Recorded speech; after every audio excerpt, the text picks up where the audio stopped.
Whenever someone talks to me about my league career, the number one question they always ask me is, do you have any regrets? Usually it's like about any losses or any kind of situation here and there. And to be honest, I don't have many regrets. You know, I look back and see like, hey, my career wasn't very bad. Like in terms of my entire career, I was a top 3 player on a top 3 team for most of my career's existence. I went to Worlds. Sure, we had extenuating circumstances at Worlds, but shit happens. And I think that overall, I wouldn't change much, if anything, about my career.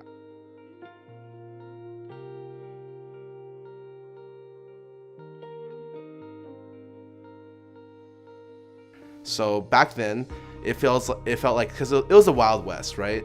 But also people were really afraid to go out of their way to like show support for stuff. And I think as a person who wanted to become like somewhat of a leader for Dignitas and was already kind of the person who was like the dad of the house and the people looked up to, the thing that really sucked is like when my players underperformed. You know, no one in the house kind of stepped down and was like, you know what, fuck those guys, next time you got it. You know, I think that was a really big problem area. Balls is a great example of a player who's always had his ups and downs throughout his career. And at one time, the community was really all over Balls about being just a shit player.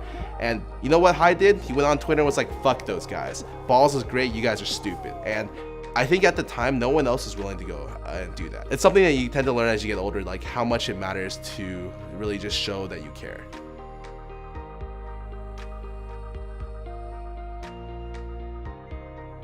For me to become the best person, all the kind of stuff that I focus so much on League, I have to make up for in other aspects. Like, I feel like I focus on like, you know, personal life, social life, personal growth in a lot of different areas I wasn't able to cover when I'm a pro player and I'm so focused on League. And so the last couple of years have been kind of like working out, I guess the ancillary stuff that wasn't League related. And the worst thing is, or I want to say like maybe the best thing is that I still really like League. After all these years, I've been playing League 7 years plus, and League is still my favorite game.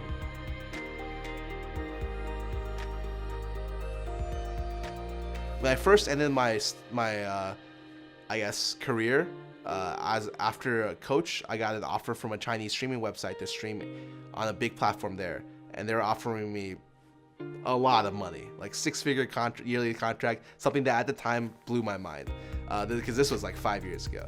And so I was considering like, do I want to move to China? Do I want to move my brand to China? I decided no. I built my brand in America. I wanted to stay there, and I love the States.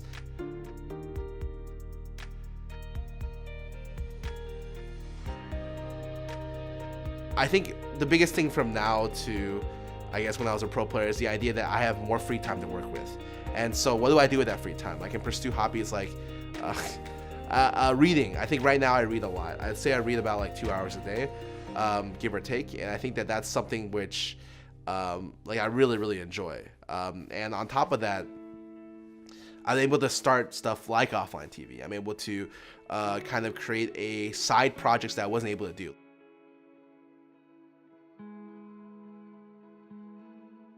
When we first started OfflineTV and we did this thing where, hey, we did scripts and we had scripted content, terrible. Like, holy shit, we are not actors, we are not actresses. It's unreleased footage that will never be put out there, but it's probably the worst thing ever. Like, I was the best actor of the group and I felt like we should never release this and we should burn this thing to the ground.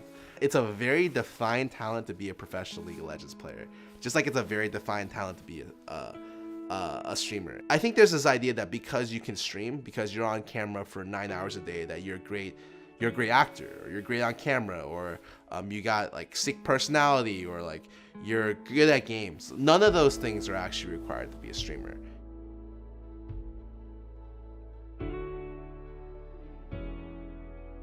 OfflineTV is kind of a way for me and other people in the house to branch off into doing and learning more, you know, not only on like how to be better on camera, how to be better personalities, how to work better with people who are also in the same scene, but also to grow together as, like, I would say, somewhat of a family. Like, we're running into problems where it's like, hey, you know, how do we handle like trash, or how do we handle like situations where it's like a cross between business and personal stuff, and we're tackling them one step at a time in ways where, you know, I've mishandled a lot of stuff when it comes to OfflineTV, and I'm learning a lot from that kind of stuff. And I wish I didn't have to fail to learn, but it's something that for me has been very, very big for my personal growth. And I feel like everyone in the house would be completely different people if they weren't here. Like, I feel like a part of kind of offline rubbed off on everyone here. And I think that one of the things that if there's anything that people take away from offline TV, in the sense that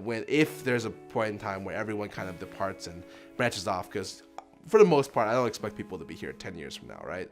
I hope that people can kind of remember the relationships that we fostered and what we've learned together.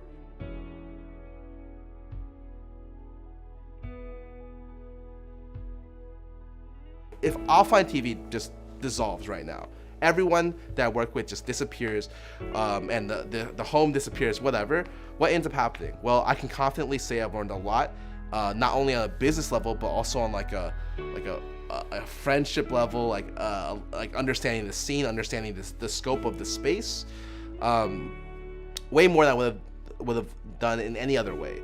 And on top of that, I know I still developed great friendships with people that I've worked with, as well as furthered a lot of their careers as well. If everything dissolves right now, all of our streamers are in a great spot. They're still going to be top streamers, but like, that's just the way I see it. It's like, I can learn from failure, and I think that being afraid to fail is natural, but you gotta just at least put yourself in a position where it's possible to fail.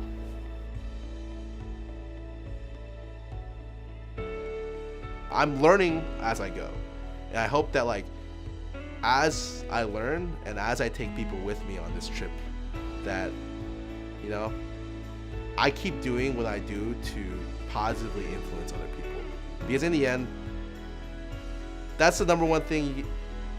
For me personally, that's the only thing that I value.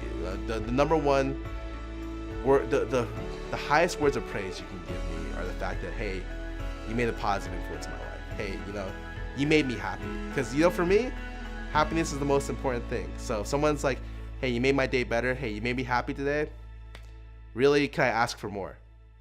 Yeah, maybe. But do I need more? Not really. Hey guys, thanks a lot for watching. Check out and subscribe to HSC Esports for more content from them. It'll be great.